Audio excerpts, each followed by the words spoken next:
Critics attack. It feels like I've been talking to myself again. But it's the only way you're ever gonna learn. You look back and it's all in the past. I'm dwelling on the thoughts I cannot say to you. If I don't say the words, then maybe it's not true. Welcome along to News of the World, our show where we have a chat about various things in the news. Welcome to Lee, to Anne, Patricia, and Cookie, and as always, lots to talk about. And I often send the panel just a list of things that we'll potentially talk about, but as usual, there's a curveball will come in, and there's always something that appears in the news. And three things really hit us today, Lee. So I'm going to start with them to throw you all completely off guard, because you're sitting next to us first on the screen. You're the one who gets it. Cheers. But there's a new app out, Lee, which is basically a traffic app, which basically gives you the option of standing by the roadside, and if you see somebody who is going over the speed limit, you can take a photograph of that person and then report them. So two questions for you. First of all, will you be downloading the app and using it? And secondly, would you be up for reporting anybody with this? Oh, absolutely, mate. I mean, that's right up my street, that stuff. Is that not just called Facebook in society? Well, I don't know. I couldn't believe it, to be honest. I mean, it really does open a can of worms, and I can't see how legally you could stand on it. But this app is apparently something which is being designed in this country, has been launched in this country, and gives an accurate speed reading. So you could find that somebody's standing there, but I mean, I can imagine it leading all kinds of problems. I mean, people just standing there taking a photograph of somebody, and then somebody getting out of the car and thumping them. Where we're going to be with that? Well, at least it will give them an easy conviction. If we look at conviction rates, it will give you a good conviction. And then for the person who hasn't got a job, who needs to get out of the house for an hour, it gives them something to go and do, doesn't it? Strange. So, Anne, I mean, you've been involved in law enforcement in the past. I mean, is this something which is just going to cause more paperwork for the boys and girls in blue? No, because we used to always have people phoning us up saying, someone was speeding, this one was speeding, or they'd film them or whatever, and they'd give you the details of the person, especially if they knew the person, they'd give you the details. I think to me, it's a good thing if it stops people speeding. It's a good thing, because you got to remember, we've got fucking speed cameras for that. We've got people in. Shut your kipper and let me. We've got people hiding in vans. Shut your kipper. When I talk, no one interrupts. Right? Absolutely, absolutely. It's that people don't see the mayhem and the carnage of what's involved in a car crash through someone speeding, and I've been in the fire brigade. Well, yeah. So I say good on them. Especially, do you know what they should do as well? Film people, and you see this a lot in the cars with their mirror down, doing this as they're going to work. Oh, yeah. Well, listen. It's not fucking. It's not men doing that. It's not men doing it, is it? I don't know. Some do. Well, you just they're doing that, and they're doing this, and they're doing the whatever. Wear makeup. No, but on a serious point, just they're riding in vans now that are painted yellow like fucking ice cream vans. Then they're doing your speed check. I mean, come on. If a fair cop is a fair cop. Patricia, would you use this snitch app? Is that something that you would spend time doing, photographing somebody? Patricia will, yeah. Patricia definitely will. What are you trying to say? Listen, I am too busy to be snitching on other people, but unfortunately, there are loads of people who will absolutely love this.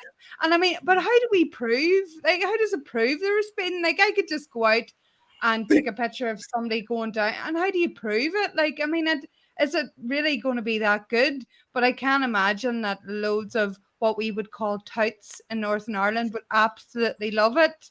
But no, it's not for me. But Patricia, show us your phone. Show us your apps list. The only thing that would cause a problem, I don't know if the laws change, but the only thing that would cause a problem is that the speed guns that the police hold. Yes. The laws on them are very, very strict. They're calibrated stringently, aren't they, Anne? And if they aren't calibrated, every so often you could be speeding 100 miles an hour down the road, taken to court, banged to rights, and they'll say, right, let's see the calibration of the speed gun. And if it hasn't been checked within a certain time limit, you get off with it, even though it's the banged to rights that you wear. So you have to again, it's just like how do you kind of, without being funny about it, how do you police that? I mean, you're asking the public to police your fucking community. I mean, it's never going to stand up, is it? No. Realistically, it's not. There will always be some loopholes or a solicitor that will find a way around. I mean, bloody hell, like I said then, they find it hard to find a genuine conviction, and that's within the police. So some guy stood on the end of the street with a fucking Apple iPhone, he's not going to convict someone, is he?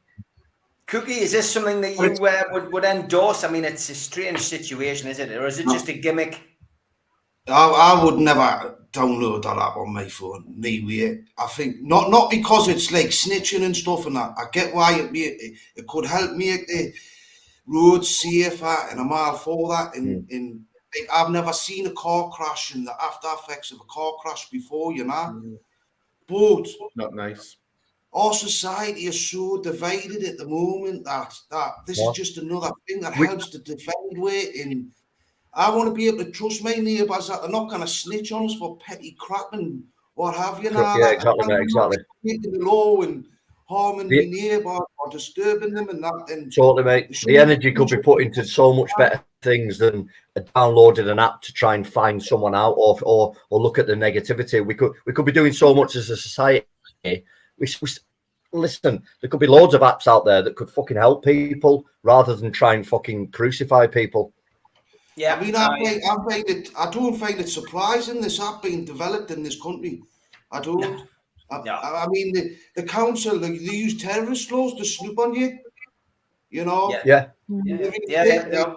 So they're used to it by all accounts, you know. Really.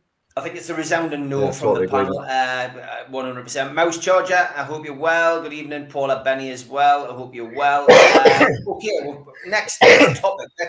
Let's go in a completely different area. And this is, maybe you can all go and have a look in your wardrobe. What is the oldest item in your wardrobe? That's what we're going to ask. I've got to be honest, I'm one of these people who chucks clothes out. If I've stopped wearing them, if they become too big, if they become too worn, I think the missus has gone into this latest trend of using things like Vinted now as well. So the kids have outgrown their clothes, just using again an app on a phone to basically sell things and get a little bit of money back in. And I think websites that will probably go through the roof with the cost of living going up and wages not. I think, but yeah, I'm certainly not somebody who keeps. So I have had a look in there in my wardrobe today just to see what is the oldest thing. And I think it's an old Newcastle shirt. It's probably the oldest thing that I own. It doesn't fit us anymore, but it's just because of the shirt that it is. So that's mine. Lee, what about you? Have you bothered delving into your wardrobe? Any interest? Are you ready for this? Go on. But are you ready for it? Wait there, 1 minute. Have you actually? Oh, he's actually got it. Now this is being prepared. Right. So there's a serious side of it, and then there's another serious side of it. I've got a Bible from 1984. It's a children's Bible given by my auntie, yeah? Okay. Let's get rid of that. Are you ready for this shit? Yeah. Craigie. What's that? What is it? Brown. Oh, your Boy Scouts. It's my Boy Scouts jumper, which is decorated like a fucking war veteran. Listen, it's double-sided. There's badges double-sided. Yeah. I've got all manner of skills. I can navigate, I can iron, I can do shit that I don't even know what I need to do. I don't even know what these badges mean, but I've got them. So, stuff like that. Did you show all them on? I am impressed. That is called going far beyond what I expected. I've got to be honest. So there we go. Yeah. We know what was in Lee's. Oh, come on, Steve. Only nerds joined the things like that, didn't he? Why would you be like, look at my badge? Look at my badges on. I bet Look you at my never badges. did. You never did a Craig and went round with a mohawk, did you, Ace? No, but I can navigate. Who joined the Boy Scouts? It was always the nerds, wasn't it? Yeah. Was I? Go on then, Anne. What about you? What is the oldest item in your wardrobe? Do you know what? I get rid of stuff all the time, and because I like to keep, my wardrobe fresh. I don't hold on to it, but I used to have, but I don't know where it went. I used to have my christening gown, but I don't know where that ever went. It just went, and that was Victorian, that.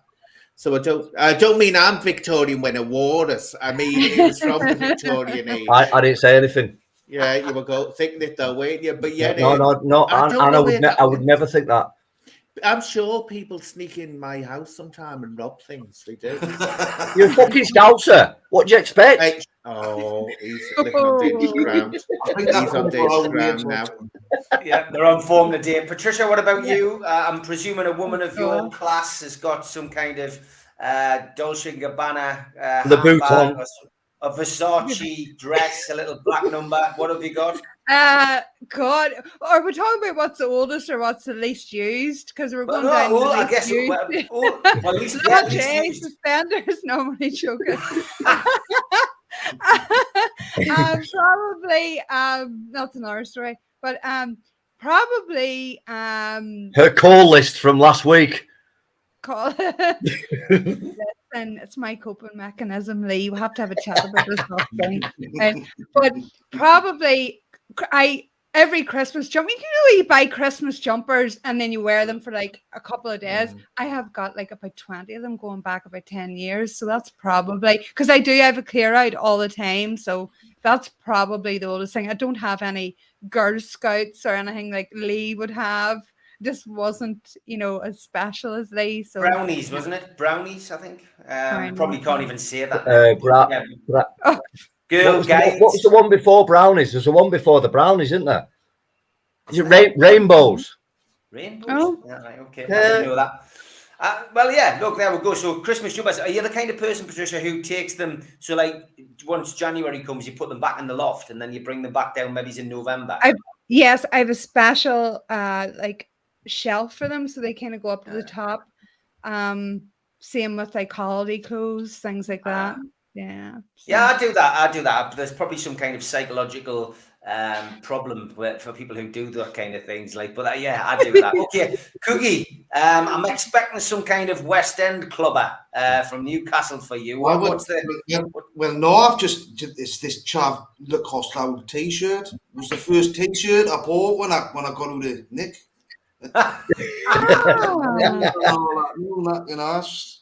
Is it genuine? Is it genuine, or is it a Marmaris Lacoste, Cookie? Is it what? Is it genuine, or is it a Marmaris? A snide. Oh, it's not a snide. I wouldn't wear a snide. Good lad. Good lad. There we go then. Well, there we go. So tell us about it. People in the chat are coming on. Mouse Charger says, I keep size 12 clothes in the wardrobe, just in case. Political Bias, who's a Geordie lad himself, says, I've got an LS shell suit top from 94ish. Very nice. Kelsey says, I've got pajamas that are older than my kids and one's in secondary school. Wow. A children's Bible. So people are going, children's Bible. You've done that to get that kind of sympathy vote, haven't you? I know what you're like. Malta Whitney says, I've got clothes and trainers which are 40 and 50 years old. I'm a bit of a hoarder. Yeah, hoarding's something which I think a few people would say. Mouse Charger says, what was your best achievement in the Scouts League? Getting to the age of 41 without fucking causing mayhem to a certain degree. Vince Smith says a Superman costume is what he has. John from Cutex says, Pablo, that's a man-size scout outfit. You obviously still wear it. I do, and it's usually on a Wednesday night in the Park Hotel in Barham, Lancaster. So if anybody else has got one, please join. Bubba Job Pablo is your new nickname, says Andrew. And Plastic Patty says, you can't navigate 4 buttons, Lee. Listen, Plastic Paddy is a good friend of mine. Yeah, and I will come on your podcast, Plastic Patty. Sorry, mate. You need to remind us. You didn't get back to us, so please remind us and we'll sort that out. I am a nerd and a geek and proud, but I never joined the Scouts, says Vince. So there we go. And Malta just says, yes, Anne, you're right. Nerds, definitely. So there we go. Thanks. Keep your comments coming in. Always enjoy them. Okay, next topic. Proposal in France that partners should be able to prosecute each other for not pulling their weight with household chores. Cookie, I'll come to you on that one first. So this is just a proposal. It's not a law yet.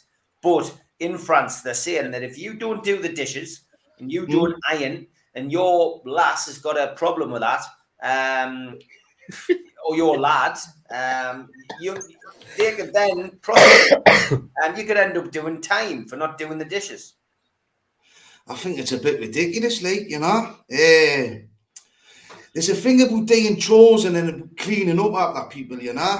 I think we should, you know, whoever's earning the most money and the house all the time, the most should be doing less chores. So, but I don't think you should be prosecuted for it. I think we're sensible enough to work them things out between us, you know. I mean, put it this way: I am going to jail if this comes in the UK because I am unfortunately a dying breed. I am somebody like, listen, I do the dishes. I occasionally hoover, but I am not house trained. I never have been, and never will be. And that's because I come from that last generation, unfortunately, where, you know, I was brought up that, you know, I didn't have to do that. You've never been in prison, mate. Yeah, well, that's right. There's some of the landings that I've been on, there's always been a high etiquette, you see. So if you leave your dishes out lying about in the kitchen, they just get put in the bin, you know. And that's so. But coming out and having teenagers run you, and I've had to start cleaning up after them, and that it's terrible.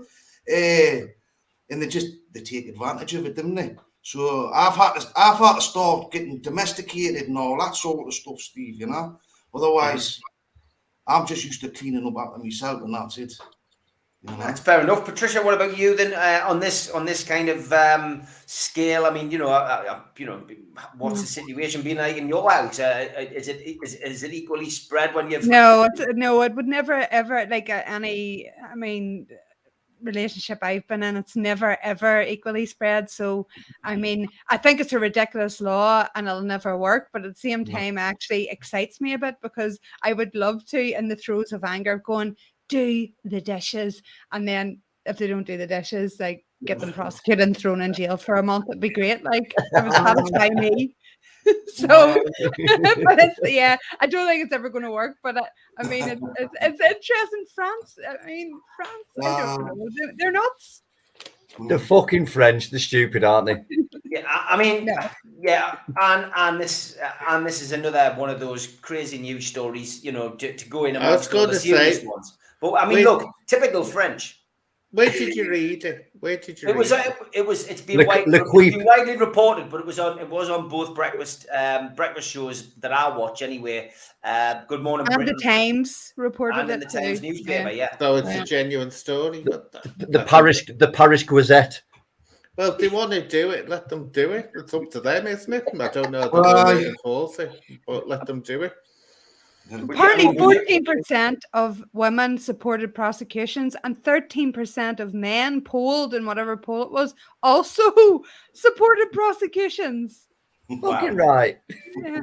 So I mean, have you always been tidy around the house, Sam? You know, anyone? No. No, I have to really force myself. I don't like cleaning. I don't like washing up or anything like that. So I have to really force myself to do it. I get up and say it's got to be done because I know one of my neighbours is going to call in, and I'll be embarrassed if it isn't clean. And then you'll be facing 5 years in Walton. Yeah, but I'm not. Oh God, I hate it. I'm not domestic in that way. I always said I should have been born with servants. God did me a disservice. I should have been born with servants. Definitely. Well, Lee's well domesticated. Maybe you should have been born with just a Lee on standby. Have you seen my badges, brother? Do you know what? You've seen my badges. Can you I am imagine? the most. See, he won't shut up. Right? Can you imagine me and him living together with that potty mouth of his going off? No, it wouldn't happen, would it, Steve? It wouldn't happen. Some of the stuff- I think- Learn some to of- control that mouth of yours, that potty mouth of yours.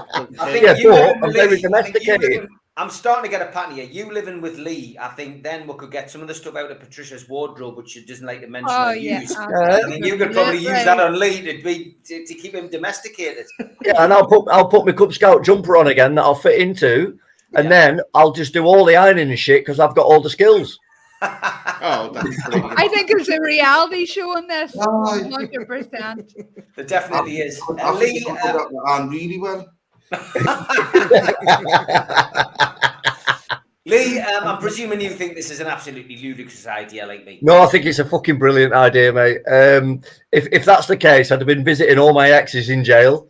But no, realistically, it's fucking daft, innit? But I come from the side of all you have said that you're not into it. I'm really into like being really clean, really regimented.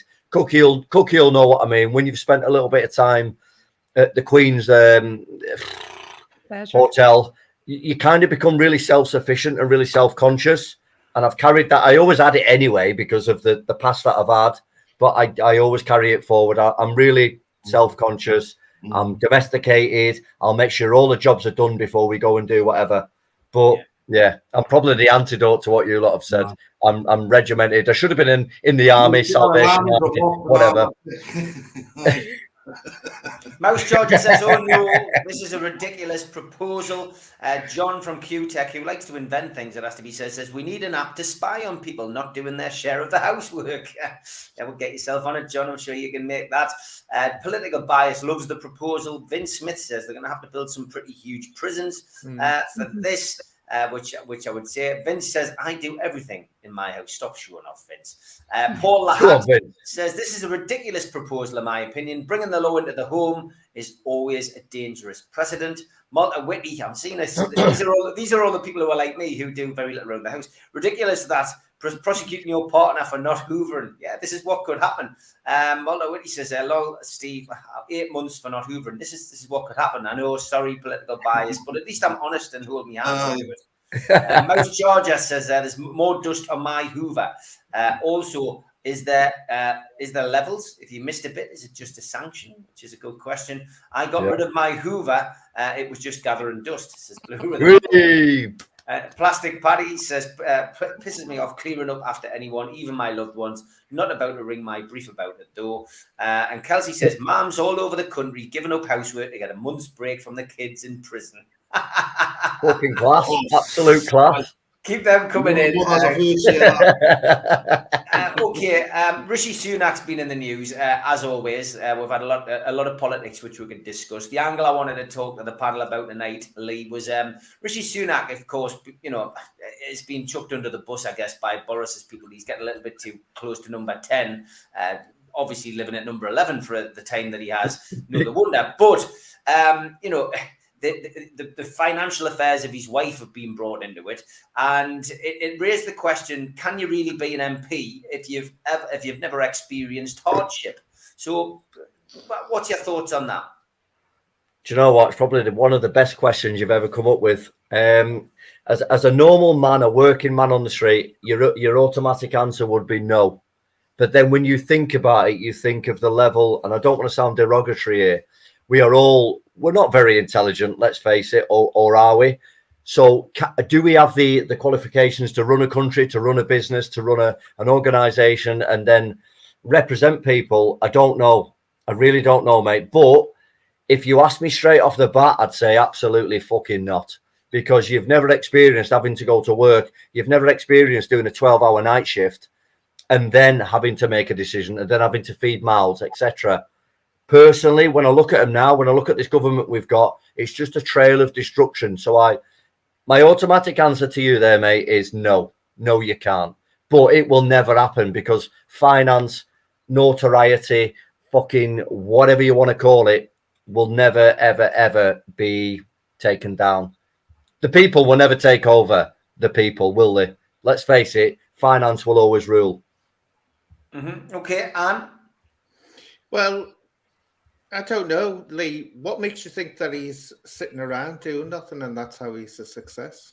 Put it this way, he's not doing a 12-hour night shift at Aldi and having to feed three kids on £9.64 an hour, that is he's not, but shall I tell you now, what I usually find is, when you get your own made good, they're the waste to you.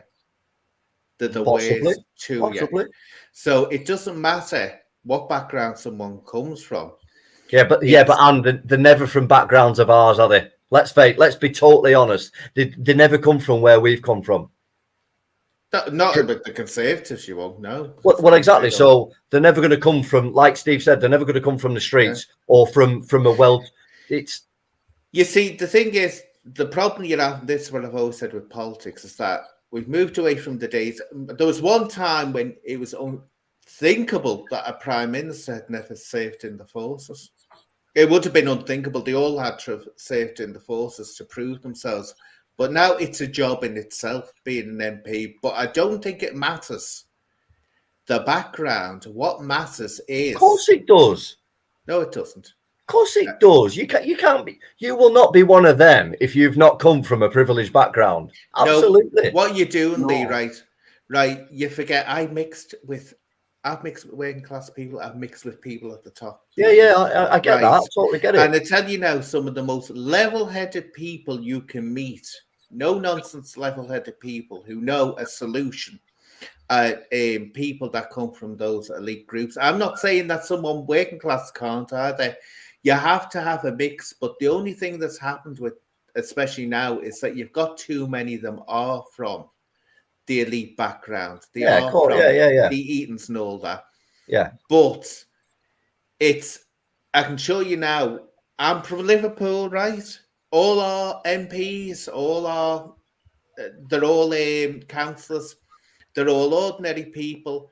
The corruption in this city is rank. And do you think the working class have it any better? No, they don't. So it doesn't matter the background, it's the person that matters, whether the individual can you could say that if you've got, let's put it this way, if you've got a mixture of classes within a party, then you could see it sort of working. But I can assure you, a lot of the time when you get into power or get above you, they can be the worst because they've got something to prove.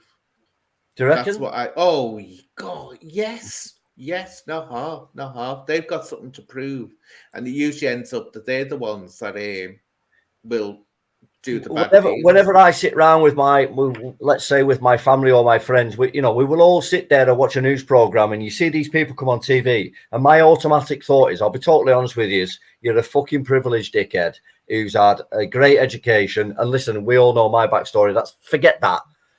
And I look at him and I think, if you had to fucking do a real day's work in your life, you would absolutely change your view. And that's probably my view. That's probably a lot of people's view. And I'm not saying that you're wrong in what you're saying, and the fact that people can't, from our background or my background, can come from that. And I'm not saying I'm underprivileged. I was very privileged.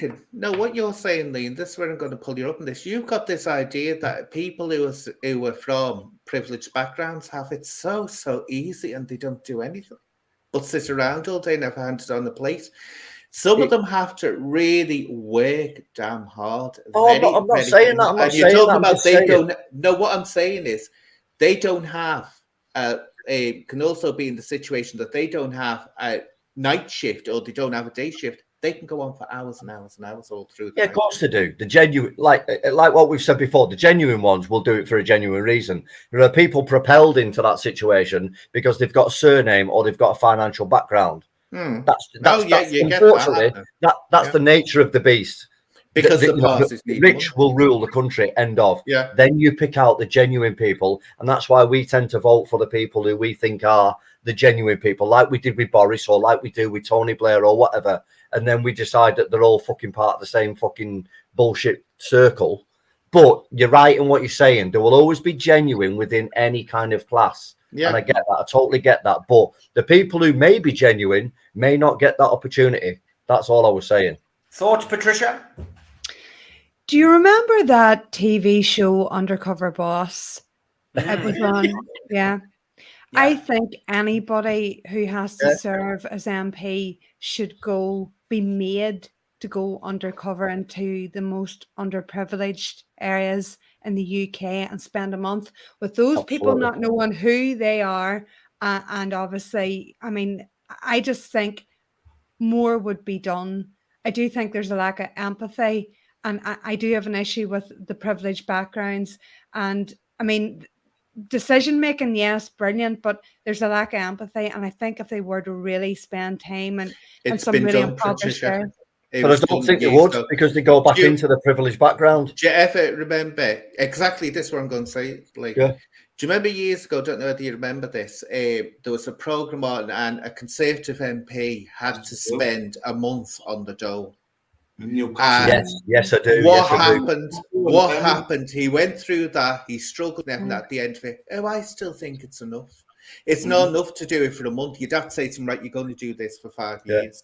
And then they'll get the effect of it. But they just come out and say, oh no, I survived. And what you do, you give them an excuse, then say, oh, I got through it. No bother. You can, and a month, it won't give you the feeling. We can all get through a month of shit, can't we, in our lives? Exactly. We've all been through, I'm sure you, Anne, you, Steve, you, Patricia, you, Cookie, have all been through 2 or 3 weeks of real fucking hardship where you've maybe not had a job, you've had emotional shit going on. You can all get through a month in your life. But when you, like Anne said, when you extend that to life, not a month, to life, then it becomes a different kettle of fish. Yeah. A lot of people are going to go through that. Cookie, what's your views on this? Can you really be an MP if you haven't been through some kind of financial hardship? I think it exposes like how we relate to each other and how we empathise with each other, and I think that's getting worse and worse. You know, I know that I remember watching that documentary Anne was on about, you know, and I think that MP just disliked the people who he had around him. You know, I felt it was an uncomfortable experience, but it was so alien to what he was used to. He disliked the people who judged him, I think. But I think it boils down to how we relate with each other, because, I mean, the experiences I've had in my life, I mean, how can normal people relate to me and my experiences and stuff and that, you know? But it boils down to how I can like experience something different to someone else, but we can still have the same feelings going on for it, so we can relate emotionally because we do feel the same things. But on a social level, it's hard, isn't it? It's hard to look down. You know, there's John Spence says, oh yeah, because all Labour MPs are working class. Kelsey says, to be fair, there are more and more working class people, women in particular, starting to come into politics now. Vince says they are too far removed from reality to understand. I've dealt with MPs in my career and they are a joke. Alan says they come from rich backgrounds, don't know the real world, and corruption is everywhere. Political bias is corruption at every level. Malta Whitty says all classes should be able to work there. It's not an overnight turn, but over time, yes. So yeah, go on, Anne. You were going to say something. I was going to say something. Just that question about that. I forgot who said it. You know, when I was with the police, you'd get these wannabe councillors coming in, especially councillors, and they'd be like, no, for the people. Some of them, I'm telling you, Steve, if you've met them, they were the most arrogant, stuck up. Yeah. And these were from the estates, and they'd be like, oh, yes, I'm coming in. Because they were coming in and they were seeing an inspector, they thought that made them privileged. It's like, oh, get a life. And they'd come in and just be standing there. And they'd say things, oh, where's your bed, sis? And I think, who the hell are you talking to? Yeah. And so I can assure you, these were people from the estates. And yet they were so stuck up, and that's what I mean by sometimes your own can be your worst enemy when they put in a position of power. Yeah. Okay. Good. Yeah. Good. So, any comments on that? Keep them coming in. Just keep the chat active. It's always good to see. But we are asking as well what the oldest item is in your wardrobe, so you still got time to answer that. Okay, next topic is one which I didn't add to the list. Just obviously another news story that's broken today, Cookie, and that is that we've often had this talk about immigrants coming into the country. There was the suggestion this morning is that we're now going to send immigrants trying to get into the UK to Rwanda. That's a bit crazy, that, like, isn't it? Well, it is, and the situation that I've seen brought up on a couple of news channels today and in the newspapers is that we've just done this. We've just launched a scheme in this country where we've asked people in the UK to take Ukrainians into the house, and there was an example given on the news this morning. So, what happens if a Ukrainian, a Syrian, and an Afghanistan get on a boat in France and arrive in Dover? Are we going to accept the Ukrainian in and say, okay, we've got Mr. Smith who lives in Dover who's willing to take you in, and then send the Syrians and Afghanistans off to Rwanda? Was there not a joke there, Steve? An Englishman and Irishman? There isn't. No, believe you me, this isn't a joke. Only in Britain. But Cookie, I mean, this is ludicrous. We can't start. Surely, if you're going to welcome immigrants into your country, you're welcoming everybody, no matter the race, the colour, the creed. You can't just suddenly start picking and saying, "Well, oh yeah, we'll take you, but we'll not take you." It's it's one or the other. No, I think immigration's a dodgy subject to talk about for a lot of people, but I think we should be treating everybody the same who lands on British soil. They should be treated properly, and not shipped off to Rwanda. I mean, how can we make sure their care is looked after in Rwanda? Because once they land in Britain, we're going to just pay the Rwandan government to look after them. I don't trust the Rwandan government to look after anybody, but it is a sensitive subject. People coming into our country, and I can half understand why people want to pick and choose with the way the media goes on with it and that, And I say if you're an economic migrant and you come into our country and you need help, we should give them it. At the end of the day. Okay, Patricia, it's a strange one. This. It really is. And again, my view, if I'm being perfectly honest, is that this was just another one of those dead cat stories chucked in by the government to get people off the scent of Partygate. Yeah, absolutely. Why? But why? What? I mean, is that not just going to cost more money to do that, to send them there? I mean, why can't we just... I agree with you. You can't have one rule for one immigrant and one for another. It's absolutely ridiculous. And if they're going to end up accepting the immigrants anyway, why was sending them there? It just seems like a mess. And I don't know if Brexit has a small part to play in that. I can't even keep up with it anymore, to be quite honest. I seen that headline flash on my phone before we came on, and I was like, what? I mean, it's just a mess. Yeah, it's a bizarre one, this, Anne. Again, am I right? Do you think this is just a story chucked out there to distract people? Well, what you turned around and said was, which I found interesting, you said Ukrainians and other people, right? What's the difference between an illegal immigrant and a Ukrainian coming here? Because an illegal immigrant becomes in the country knowing they're illegal, knowing they've got no way of earning a dollar. And the Ukrainians have been pressed upon them that they are having the fucking shit bombed out. Wait a minute. The thing is, right, the Ukrainian is a refugee. They're not an illegal immigrant. They're a refugee. Completely different situation. Not forced upon them. But it's not forced upon them, is it? They've been attacked. That's what I mean. It's a different class of person. So you have to you can't say Ukrainians and illegal immigrants. See, the issue is that most probably is this trying to get, look, they can't even stop people coming over in dinghies. This isn't going to work, I can assure you. What they're saying is news, what seems to be, news has got out that it's costing millions and millions and millions to have these immigrants and keep them, give them money. And they don't get much at all. The money they get is not much. What, the illegal immigrants? Well, they're getting, when they come to the country, off these dinghies and all this business. Mm-hmm. The ones that don't vanish, they're getting They're getting, I think it's something ridiculous, like £38. Someone said, how the hell? They're getting 30 quid a week. This was my first show with Steve and Patricia. Yeah. The hotel in Blackpool, the Metropole, has got 300 spaces. Now that's 50 quid a night, yeah? But yeah. So they're getting 50 quid a night. And they've got 3 security guards on 20 grand a year, and they're getting fed, watered, and looked after, and they're getting 30 quid cash a day. And that's 300 places a night. You do the maths. So you times that by let's say 200 places around the UK, not just Blackpool. Yeah. What it's kind of cost is that?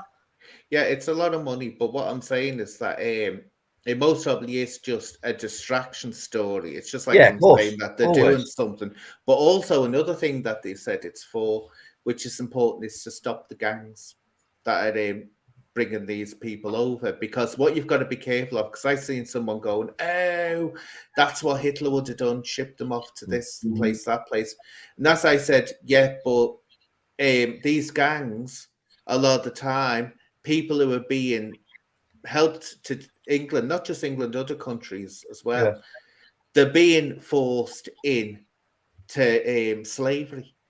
Who do you think's delivering your Uber Eats on a fucking Saturday night? You know, when there's 10 people queued up at McDonald's when you can't get to the drive-through. And this is a serious point here, the fact that I'm going to tell you exactly how it is. When I go to McDonald's, I can't buy a fucking Big Mac meal for 10 minutes because there's 5 Uber Eats delivery drivers. And I'm going to fucking tell you how it is. They're all fucking people who shouldn't be working here. They're all people who are trying to earn $1 and trying to earn a living. And I totally get it. But they're the people that are earning the cash, because they're the people that we're welcoming on the shores because they can't get a legitimate passport and a legitimate way to work. So they have to come in via the dinghies, via the whatevers. But that's the people in McDonald's on a Saturday night. Let's not fucking play games on it. They are. And I think there's a point to it, Priti Patel, because she's been getting loads of bad press about this rubber dinghy thing and the immigrants coming across. She's a fucking shit house as well. They've I mean, the hotels and that, doing Devon and Torquay and all that, and she's just been pulled out of the ringers for it, you know, and she's not really. I mean, you look at GB News and all that, it's crazy, you know. What kind of fucking world are we living in, Cookie, where we're sat on the fucking shores of England, we're grafting our tits off every day in, day out, and then we've got all this shit going on, and I know there's a humanitarian side of this that will always play on the English, because the English are the nicest people in the world. They really are. Patricia, you're going to have to bear with me on this. I'm going to term it British. We are the nicest people in the world, and I've experienced that because I've lived abroad and I've been to places. We are the fucking...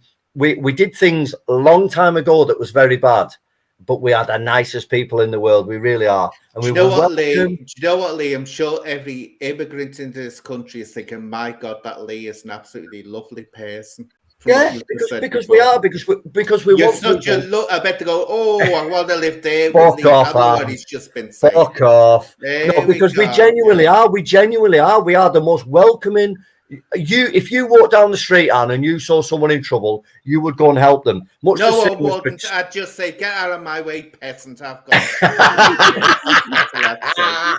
You're ruthless. But I think the French use Calais and that as a political thing with the British, especially, you know, as negotiating stuff and all that, you know. It's fucking guilt, mate. In Calais and look after these people. Yeah, totally. But we didn't. They used as political pawns. Yeah. To tear strips off Priti Patel, you know. So. But we live in a society now in England. You know, when you're going about racism and all that bollocks, we are the most tolerant, fucking accepting society. And I'm not on about English or whatever. I'm on about us, all these people in this panel now, because we are from the UK. We are the most tolerant, accepting people you will find on this fucking planet. Trust me. Anybody disagree? Does anybody disagree? Yeah, we need to get our own house in order anyway. We've got too many people who are sitting around pretending to be sick, injured, disabled, whatever, milking the bloody government for everything they can. We can't even get our own. We can't get our own house in order. Never mind. Exactly, mate. Exactly. The whole country's a mess. It really is. And if I had the opportunity to leave, I would leave. You know, but at the moment, you know, you've got responsibility. Let's go to Rwanda. I was Yeah, going to go- say, go to Rwanda, Go Steve. to You'll Rwanda, find yes. like I'll get it. you'll get paid to go there. Me and All right. Steve, me and Steve are going to set up a bar. Me and Steve, it's going to be called Lee and Steve's Bar, Rwanda branch. Brilliant. I love it. Gavin Chapper says we've got a group of immigrants, about 50 of them every morning on the West Road in Newcastle looking for work. There's a lot of local builders picking them They're up called Mackhams. and paying peanuts for a day's work. Ian says in 1985, the UK promised the Ukraine that if they abandoned their nuclear weapons, we would protect them from any Russian aggression. It was interesting. I've just watched one of those documentaries on Sky about Chernobyl, and that did get brought into it, the whole Gorbachev and the fall of the Soviet Union. Kelsey says there is enough for everyone. It's just managed terribly, wasted on a massive scale, and contracts given to pals for favours. I agree. Mouse George says, Lee relating to Deliveroo had many orders where lots of my items had disappeared and complained all the time. There was a reason, but it's stopped now. I raised this. Good evening, Donald. And Paul says, I got over Hadrian's Wall, no bother, on my way to Tyneside 20 years ago. I've been here ever since. Where would you go if you left the UK? I wouldn't go far, mate. Probably just go to, well, look, if money was no object, I'd probably go to Australia. The other side Ireland. Ireland, because you want to go and see Patricia. We know that. Yeah, I want to marry Patricia. He wants to marry Patricia. I love it. It's an official proposal on the News of the World show. We've got about 15 minutes left. A couple more subjects to go through. One of these, I think, Anne might take the fifth on. But should transgender swimmer be allowed to compete against women in sport? Now, the reason I put this in there is because there's an interesting story developed with, in America, only in America, where there was two female swimmers, one a transgender, one a female swimmer, who both basically competed in the same race. They came joint fifth, and the swimming committee actually approached the female swimmer and the transgender swimmer, and there was only one trophy. So they gave it to the female swimmer. They gave it to the transgender swimmer, who is now the USA's number one. Now, this USA number one was, when this person was a man, was 500th in the US. Now, this person is number one. Now, the female swimmer is feeling a bit aggrieved because she didn't get presented with a trophy. It was given to the transgender athlete. And that is simply why I posed the question. Lee, it's something which we have to get used to. This is the way of the world now. But is it fair? Does it really make sense to have somebody who was 500th in the swimming ratings in America is now number one because they've decided to transgender? Do you want the honest answer? Yeah, well, be honest. Look, let's put it this way, right? If anyone's worried about me being here, I'm not transgender. So you won't be insulting me. I'm not transgender. No, you're not. But you did. When we spoke about it, and I know you don't mind us saying this, you just said, today, look, you were very honest. You were very honest with me and said, this is quite a dodgy subject. But I'm going to go with my convictions because I personally think we're all adult enough that we can handle it. Yeah.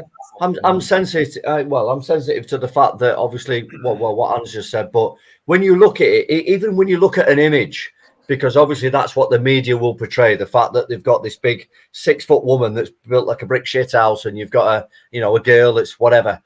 It just fucking isn't right, as in the sense of not in sport, in the world, in society, yes. But in sport, we are men, we are women.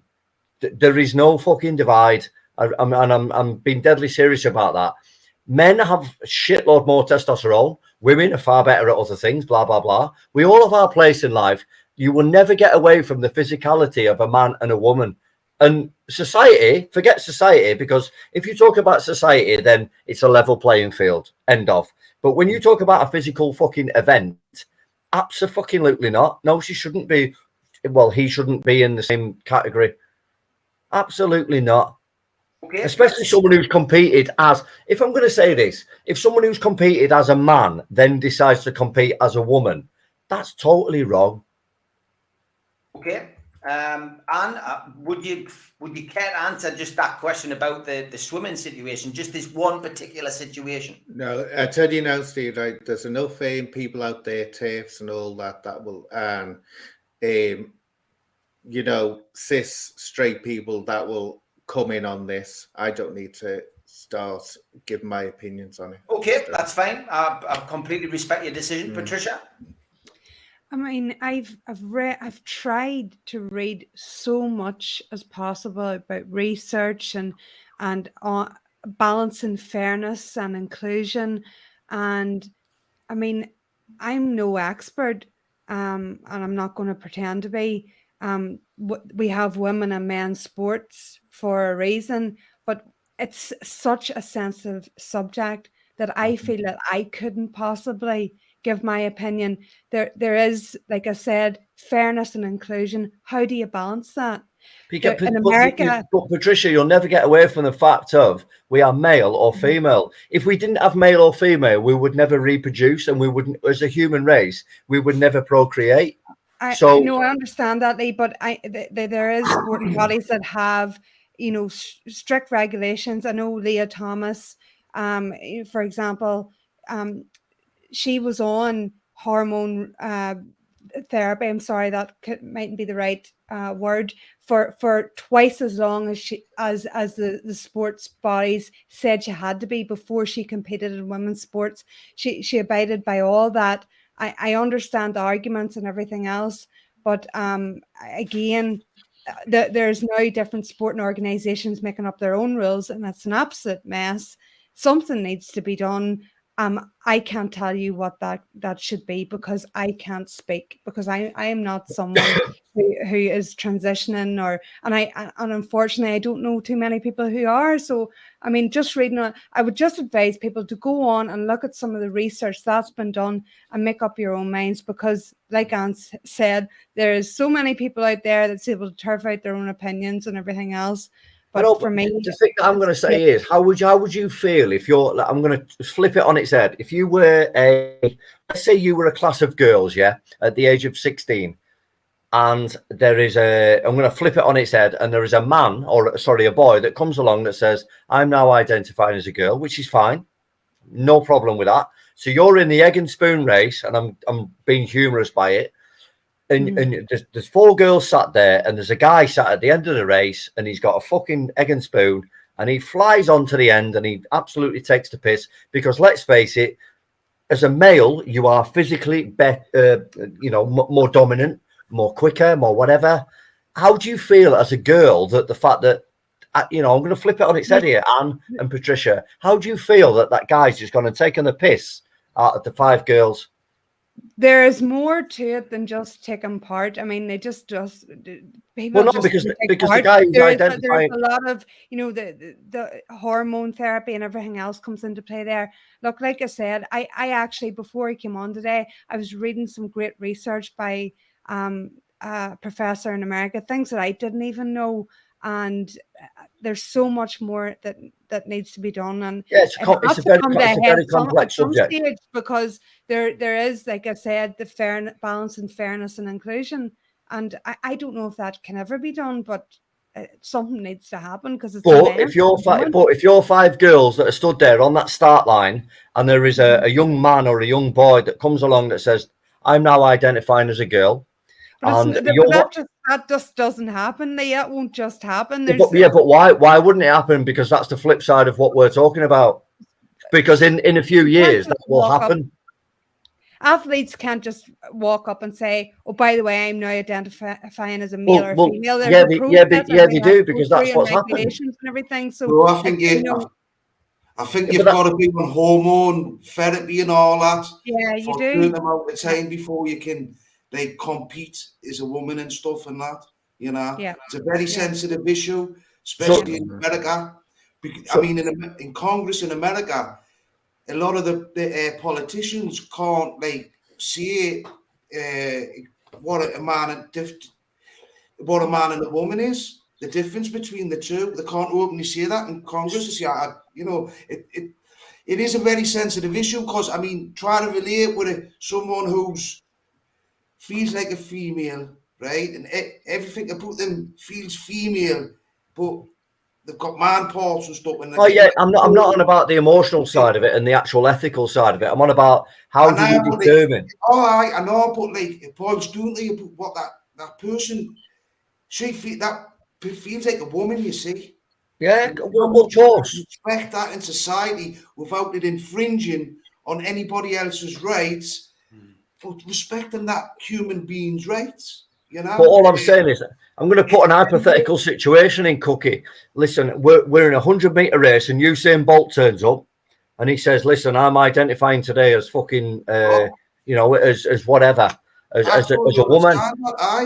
I mean, Even after 6 months of therapies or whatever you say, when you're them 5 girls in that race, and you look at him and you think, "Fuck off, mate, you're going to fucking when rinse it us." comes to sport, right? I'm not sure about this, right? But once you get when you're transgender or what, you know, once you get a certain age, you start getting a big increase of testosterone as a man, you know. And once you're transgender, after that, you're still going to be as strong as a man. And I get that, you know, but that person is transgender to the female. It's a debate that'll run and run. It's tough. It's a tough one. It is, yeah. No, I appreciate all your views, and as I expected, it was a mature discussion on this platform. So thank you for that. Last topic is quite a serious one, quite a hard one. We'll finish off on this. Should we be concerned about the collapse in rape prosecutions? The stats for this are quite damning, Anne, and I'm going to come to you on this one first. It's a huge decrease in actual convictions, and that in turn has a knock-on effect, I guess, with people reporting the crime, because if they don't feel that they're going to get a conviction, then people are more reluctant to come forward, which means that these people are going to get away with it. What's your take on this one, Anne? It's absolutely horrendous, and this has been leading up for a long time. Look, we've got a serious situation that's happening in British legal systems and courts and the CPS, and that is sex crimes, whether it be against women or children or whatever. People are not being given custodian sentences or prosecuted for it. I don't know. I'm just getting the idea that they're being classified as being something that's not a serious crime. And that's what's horrific about it. But if I was someone, don't forget, men can be raped as well by other men. And this situation is now, would you feel comfortable going to the police? And the police worked, and they did work really hard, especially with women, to change their attitude so that women would come forward and report it. They really changed. And the law changed as well. Why women? Pardon? Why are you using the word women? Because it was women, Lee. I don't know because you were saying, why women? Why would women? What you've just said then, that it can be both ways, but then when women come forward, why is it women? I'm talking about the past, Lee. Don't go trying to catch me out, right? Because you're not going to, mate. I'm not going to try and catch you out. What I'm saying here, right? Just let me continue what I'm saying. Yeah, of course, right. Absolutely. What I'm saying is, in the past, women wouldn't go forward to the police because they were treated like tramps, or they asked for it and all this. Do you know, he's getting on my nerves now. But I'm just being inclusive. I'm being 50-50 inclusive. Actually, I tell you what, I'm getting off the subject now. I can't be bothered with this playing games. No, honestly, I'm carry on. I'm just saying, why would you continue that without saying 50-50? Because women. Lee, I was talking about the past with the police. Well, let Anne get a point across, Lee. Yeah. This is it. You can't talk, Lee. What you've got to do is listen. You know, like those politicians that are going to help everyone, they listen, before they help anyone. Okay, you carry on. You carry on. Right. What I'm saying is that in the past, women wouldn't go to the police, right? You're talking about before the 2000s, because they were treated like tramps, and they were treated like they asked for it, because it was men that mainly were police officers, and they were judging them from that. So they worked really hard to get it so that women would come forward and report it. They worked really hard, and I've got to give them the due there, that they would be taken seriously. Men come forward that have been raped, yeah. They do come forward. It's a much lesser degree that do, and they get the same service that from the police that a woman would. So Did he? I would imagine so, they would. Lee, what are you trying to just Bonnie, say what you want to say? What point are because you trying to make, Lee? What point are you making, Lee? I'm just, I think it's a bias. It's a 70-30 bias. But go on, you carry on. Tell me. Do you want to give me the stats of how many women compared to men are raped? Do you want to give me the stats of how many sexual cases are in the English prison system that are Afro-Caribbean towards white English males? Come on, you tell me, because you come out with these great things and you're being very confrontational here. I can't get a word out, but you're being confrontational. I'm not being confrontational. All I'm doing is pulling you up on certain things. And if you can't be pulled up on certain things, I'm not against you. Men and women, even though in the past it was women that were being called the tramps when they came to report it, I'll put men in there, right, to keep you happy. Well, that's fine. As long as we're inclusive. That's all I wanted. Inclusive. No, what it is, you've got it right up your snout because the last one, and because you're seeing me sitting here with the makeup on, you're thinking, oh, I'll get it, Anne. Listen, I think you're going down the wrong road. I'm not. I'm really not. I know exactly where you're coming from. But no, really, Anne, I'm not. You've got it wrong. I'm not. You've got it wrong. Look, both got your points. Both got it wrong. Let's not spoil a good night. Patricia, your views on this? Steve, I have missed the actual story. So what is, I mean, is it that rape prosecutions are going down and down by 50%? Down by 50%, Patricia. It's horrendous. If you look at the actual stats for prosecutions, not people reporting them, actual prosecutions. I think the stats were down something like 75% at one point, but in the last 12 months, it's down 50%. I mean, it's hard enough for anybody to go to the police and make, a statement on being sexually assaulted or raped. I think something needs to be done. I think the government really need to look at pumping more money into, a specialist. And maybe you know better about this than me about whether there is, I'm sure there is, about specialist department and focusing on rape cases, because I mean, if this continues, it sets a really, really dangerous precedent, and and I am sure it could affect figures. Like if in my case, I've received sexualized threats in the past, even towards my children, and a lot of people weren't prosecuted over those, and I felt it nearly didn't set a deterrent. So more people, I received more because of that, because nobody was held to account. So my fear would be that, you don't just turn into a rapist someday, but more women could be targeted, and men, before Lee jumps in there. And can I bring one? I'm going to bring one case to the scenario here, and I know that. Listen, Anne, I'm really not against you. I'm really not. I'm kind of playing devil's advocate, but I'm also sticking up for the male variety. I'm going to bring you one case now, and you can. What pick the it to hell pieces. is a male variety? Right, I'm going to give you one case. What the hell is a male variety? It's the way you talk, Lee. I'd just say to you, Well, yeah, because I'm a man, so I'm going to give you my point of view. So can you just let me speak for 1 minute? What do you think I am, Lee? What do you think I am? I couldn't give two shits what you are. I don't care. You just answer me. You just Anne. You're just a person. I don't care.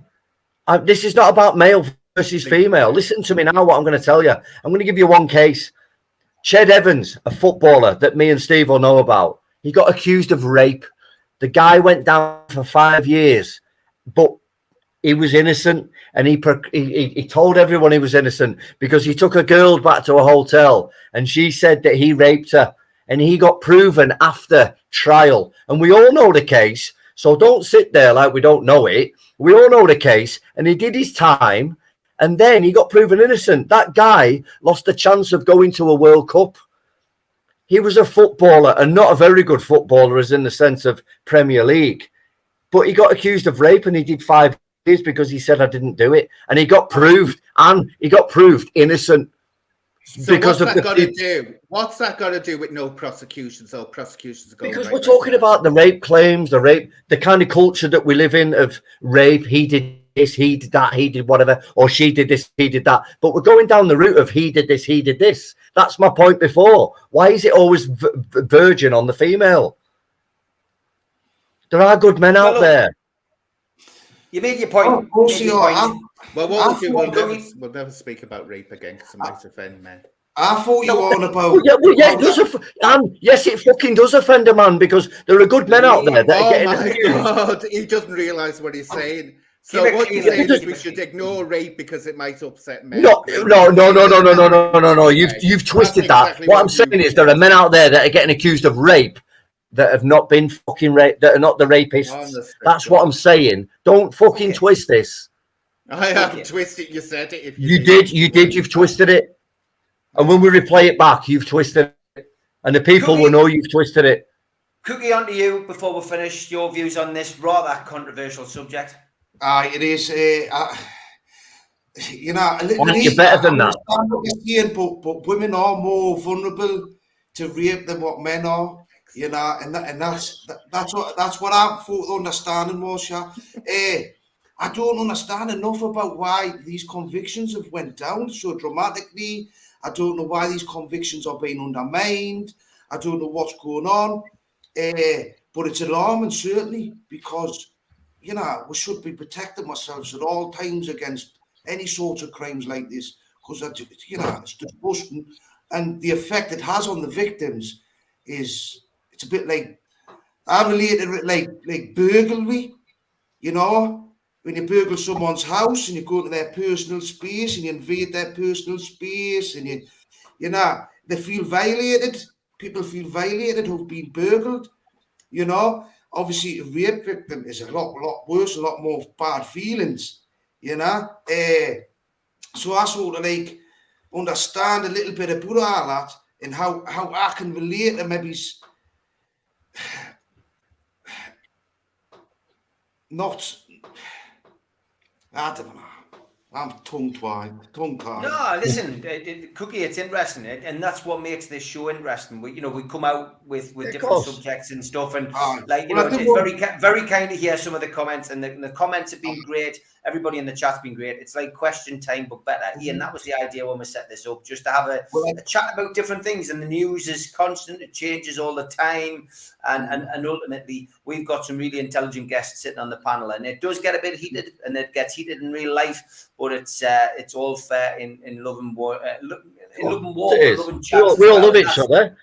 I don't want to minimise like that. You know, it's very serious, and it's food for thought, and we should try and find out what these social issues are going on. All the sexing, all the crap that goes on. It's sexual crimes are on the rise because of the porn on YouTube, and not on YouTube, on the internet now. So you know. Listen, everybody in this panel would sit round and give everybody a cuddle right now. That's the end of the day. We're all good people. We're all nice people. We've had our debates. Me and Anne have a little to do in here and there, but we would all fucking help everyone. End of. Yeah. You will, okay. Well, we're having a break next week. I'm having a week off. Lots of pre-recorded stuff going up, but I just want to take the time to thank once again Lee and Patricia and Cookie for joining me tonight. Thanks everybody in the chat as well. Thanks to the moderators who've managed to keep it clean, and we'll manage to get rid of a couple of trolls as well, which is always quite beneficial. And give us a kiss. There you go. Patricia, give us a kiss. No, there's no chance of that. Cookie, give us a kiss. Oh. Yeah. Oh, Jesus. Steve, give us a kiss. There you are, son. There you are. 2 out of 4 ain't bad. It's good night from me, and it's good night from them. Good night. Adios. Bye. Adios. Bye.